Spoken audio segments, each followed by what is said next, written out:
हो गया खरी हो हमर यार मनावा तो एक बेर बात कर लगे हो गया खरी हो हमर यार मनावा तो एक बेर बात कर लगे हो गे सोना यारवा हो भरती पटनवा में आके मुलाकात कर लेगे आगे सोना यारवा हो भरती पटनवा में आके मुलाकात कर लेगे आगे चली जाइबौ छोड़ी के दुनिया विदाई अपने हाथ कर लेगे आगे सोना यारवा हो भरती पटनवा में आके मुलाकात कर लेगे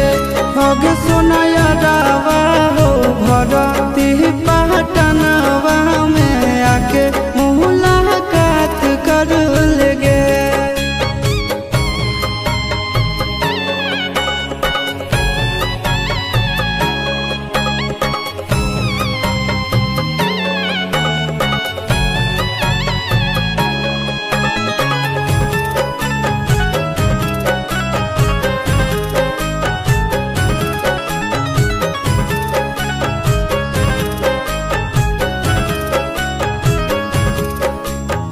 मरे घर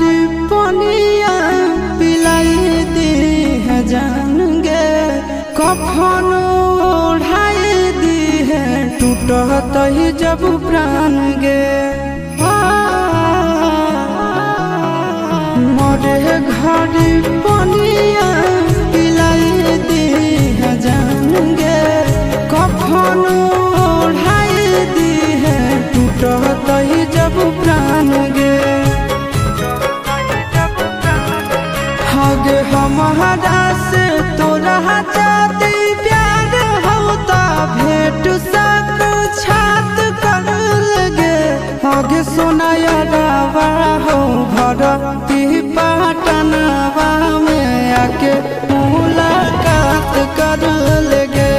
आगे सोना यारवा हो भरती पटनवा में आके मुलाकात कर लेगे।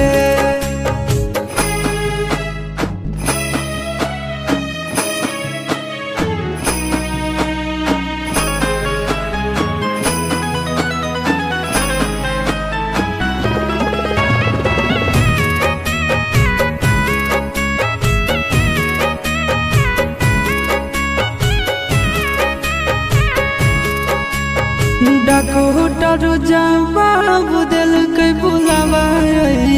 मौत के देखी के चेहरा जानू चल जाई है लौट के डॉक्टर जवाब दिल के बुलावा मौत के देखी के चेहरा जानू चल जाई है लौट के आगे अमन आलम गेला आशीष नंदन से औरी विश्वासघात कर लगे आगे सोना यारवा हो भरती पटनवा में आके मुलाकात कर लेगे आगे सोना यारवा हो भरती पटनवा